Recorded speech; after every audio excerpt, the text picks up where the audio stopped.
So in today's video, I wanted to go over some examples centered around cyclic groups. I'm going to start by proving a result about cyclic groups, and then looking at some examples that drive home some points about faithfulness, equivalent representations, and just some more examples of representations of groups in general. So we start off like usual with a presentation of our group. In this case, it's Cn. The cyclic group is a group that's generated by one element of some order. And so we denote that as Cn.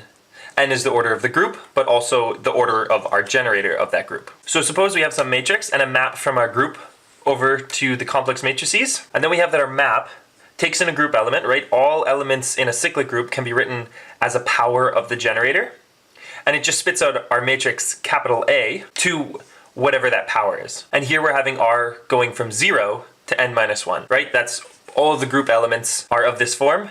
A to the power of 0, 1, 2, all the way up to a to the n minus 1. And our map knows what to do with all of those. It just spits out a to that power. So all of our group elements are taken care of here.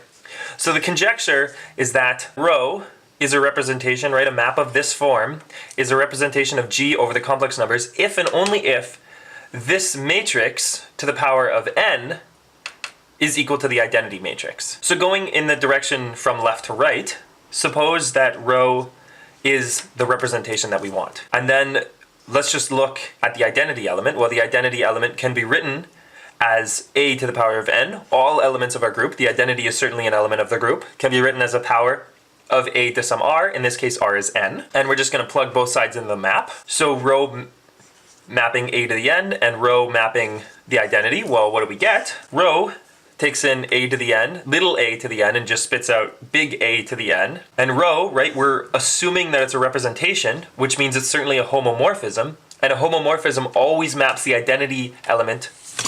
Whoa! And a homomorphism always maps the identity element to the identity element, right? In the domain and the codomain. That was pretty painless. We have that if rho is a representation, the matrix A to the power of n is equal to the identity. Okay, so now we're going in the other direction. We're supposing that A to the n is equal to the identity. Now at this step, there's something I'd like to point out.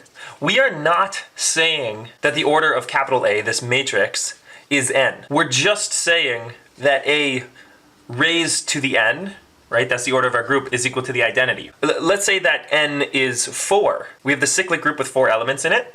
A cyclic group of order 4. If A had order 2, A raised to the power of 4 would still be the identity. And we're going to see some examples of that later. This is just saying that the order of the matrix divides the order of the group.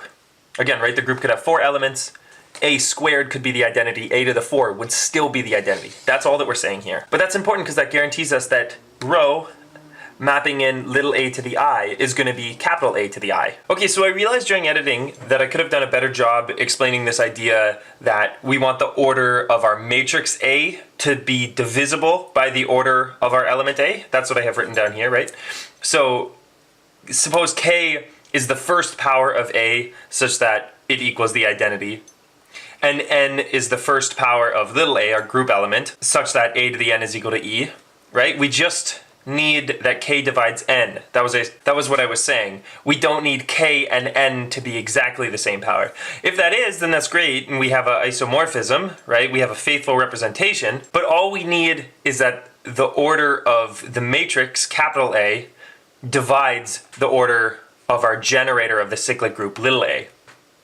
And so to give a better idea of what's going on and why we need that, and when that fails, is suppose that they don't divide, right? We have this matrix A having order 4 and our generator A having order 5, right? So this would be the cyclic group of order 5. Well, what happens when we just map the little a to big A? We get E going to the identity, A going to A squared. But then when we get to A to the 4, we hit the identity. Whereas in our cyclic group, we haven't yet hit the identity, right? So we see that the homeomorphism property fails. A homeomorphism needs to map the identity to the identity. And furthermore, the multiplication just isn't going to work, right? If we have A squared, right, little a squared in our group, we get A to the 4, which is a unique element that is not the identity. Whereas if we look at it after mapping, right, in our matrix group, we would get A squared times A squared. A to the 4th is the identity.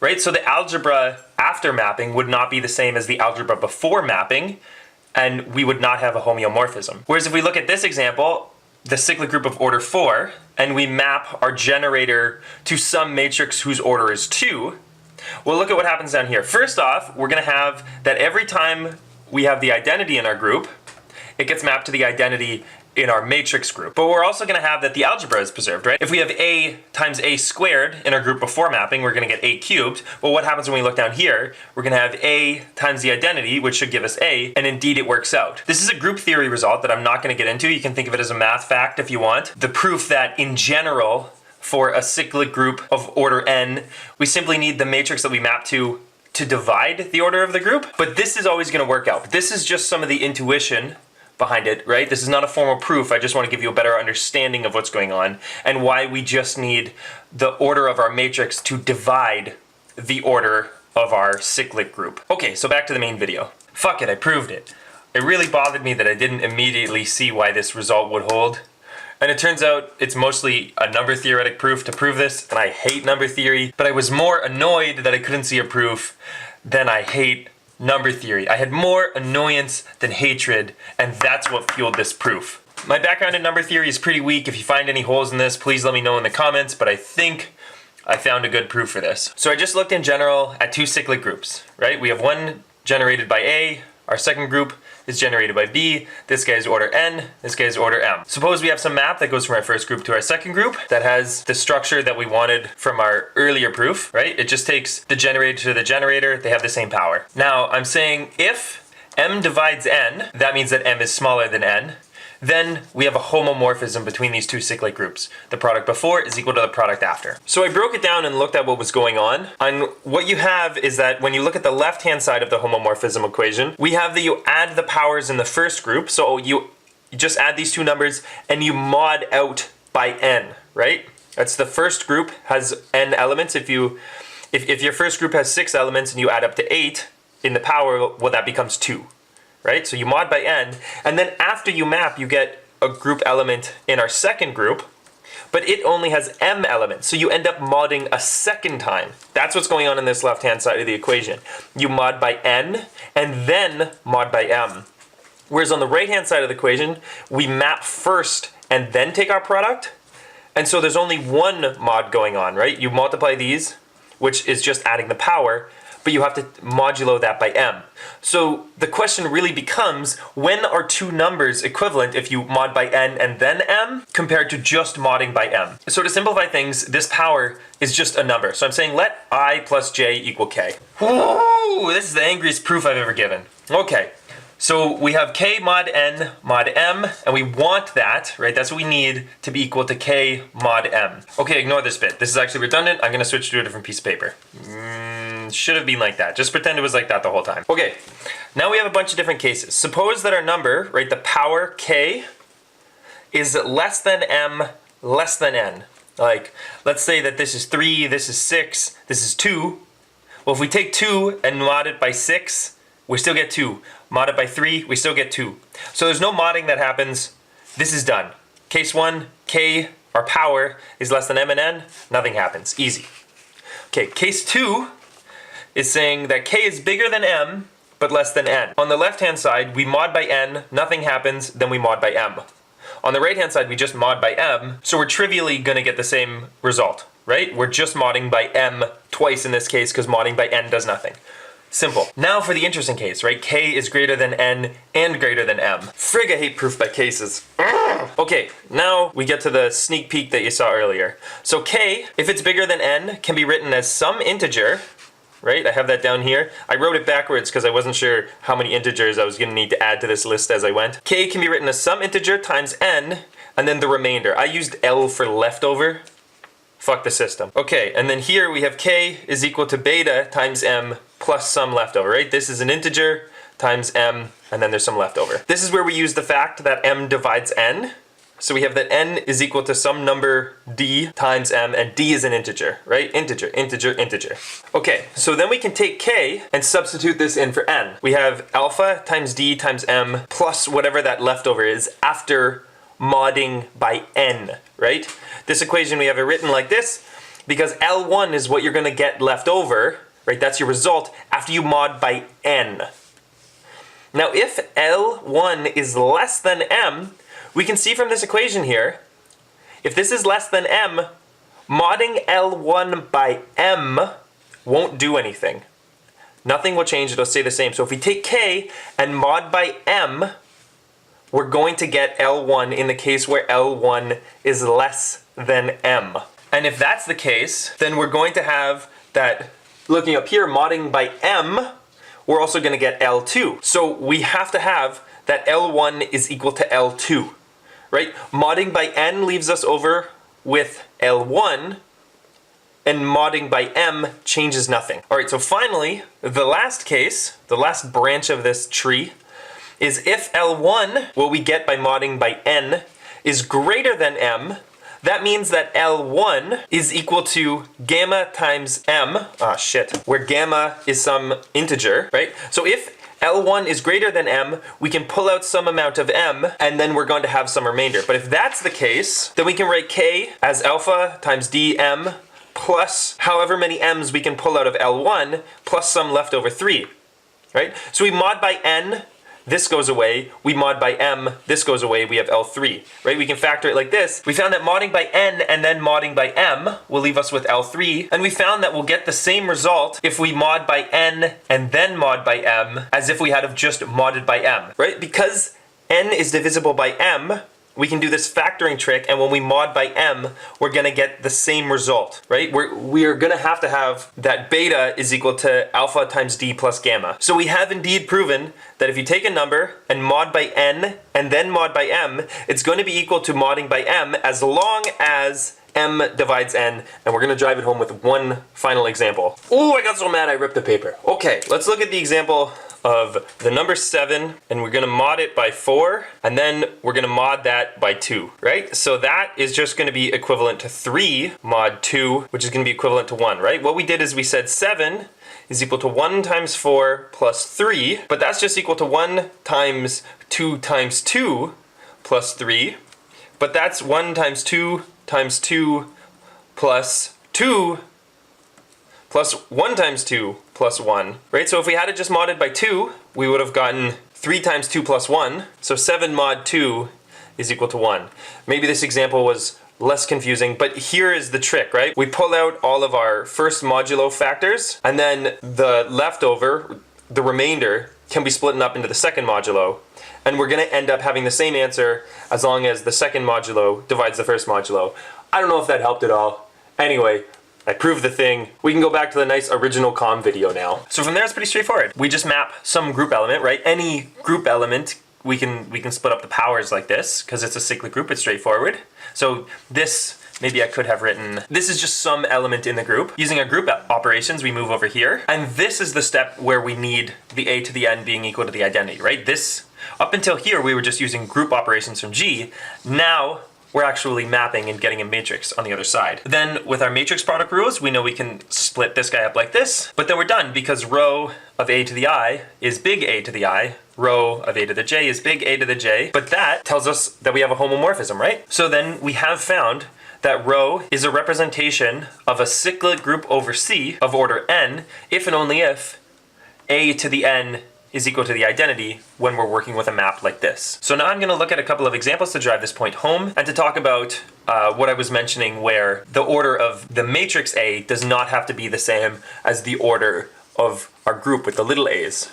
It just has to divide the order of our cyclic group. All right, kids, just to show how much I really care about you, I pulled out all the stops. I got out my crayons, I got out my ruler, and I made these examples look nice. So I want to go through these examples one by one because they all have something illustrative to show, and I think it'll really help bring together a lot of the concepts that we've been talking about and also tease at some concepts that we're going to be looking at as the videos progress. So I've written down what each representation does to our generating element, and then the representation is just the extension of this such that the power inside is the same as the power outside. I came up with these representations using that theorem that I proved at the beginning of this video, right? If you'll notice, all of these matrices, some of them are degree 1 matrices, but it's still a matrix, a 1 by 1 matrix.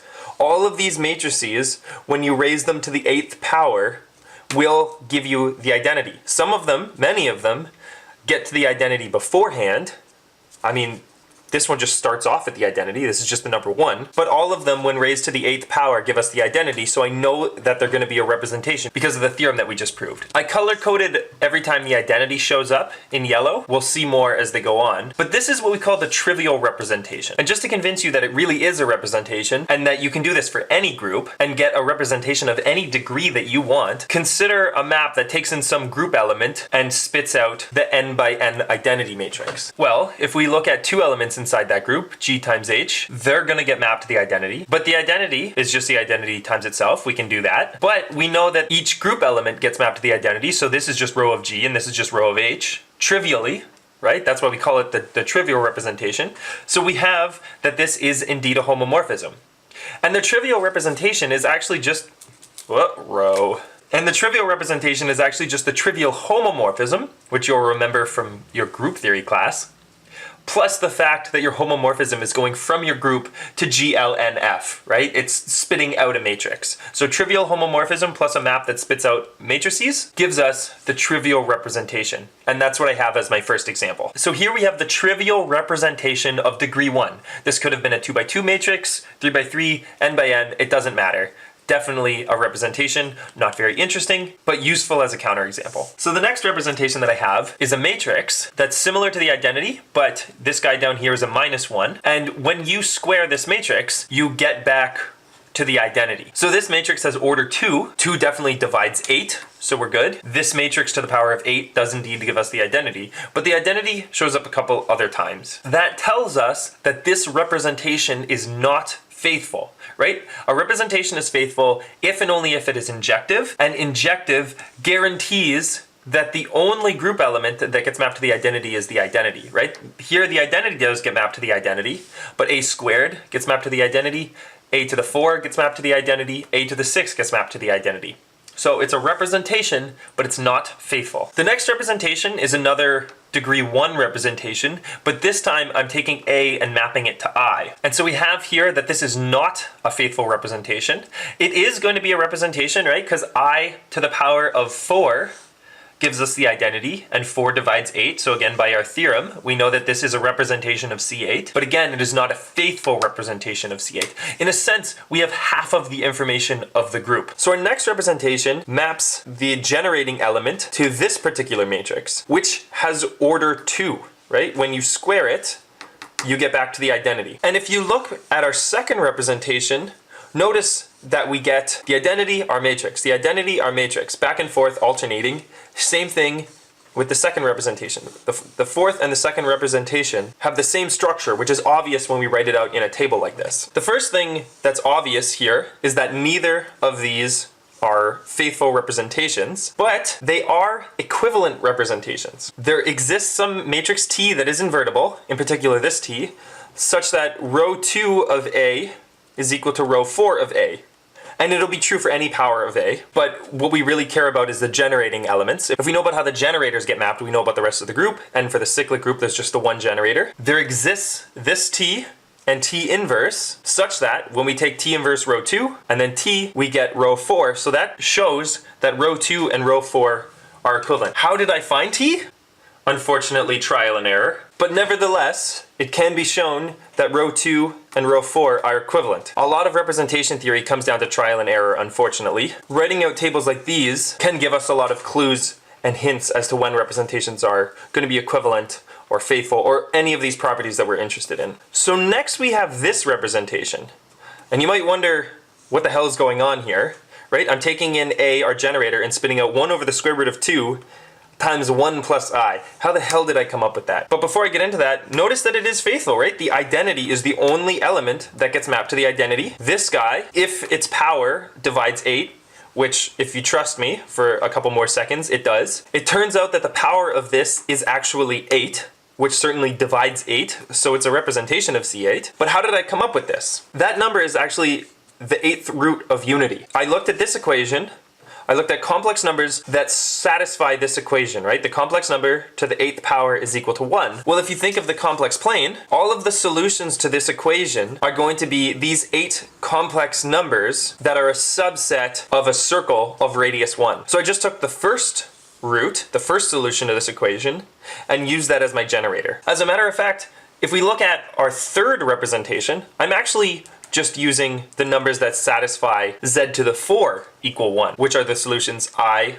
minus 1, minus I, and 1. And this trick is actually going to work for a cyclic group of any order. If you want Cn, you look at z to the power of n is equal to 1 and find the solutions, and that's going to give you a faithful representation.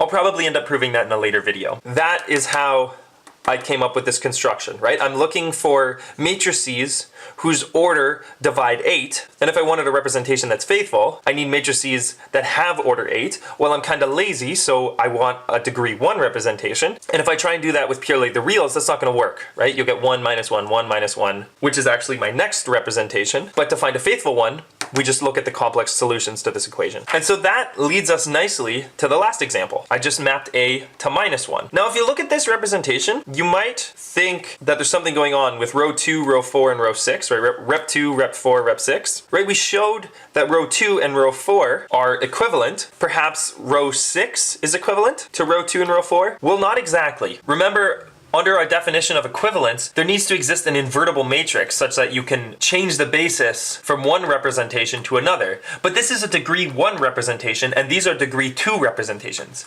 So there's no matrix that I could multiply this guy on, like T and then T inverse, and get this guy back. Now, they are still related. I actually constructed row 2 by, in a sense, using a degree 1 representation that's trivial up here in this corner, and then a degree 1 representation that's row 6. You can think of row 2 as having row 1 in this upper corner, and then row 6 in this lower corner. And I could have constructed these to be larger matrices, and this construction still would have followed. And that's something that we're going to look into later. We would say that row 2 is a reducible representation. It reduces down to row 6, right? Because this one is just the trivial. This one is just the identity. In this particular case, we have this guy right here.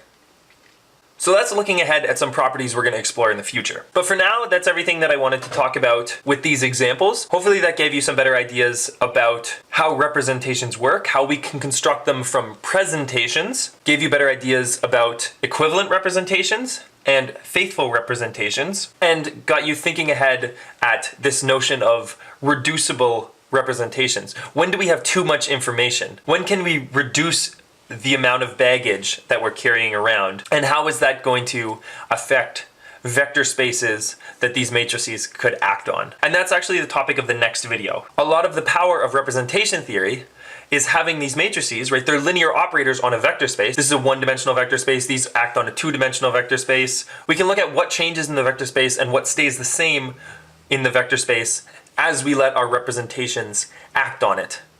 And that's going to be the topic of the next video. All right, thanks for watching. As always, if you have any questions, put them in the comments below. If you found this video helpful, please like and subscribe, and I'll see you next time.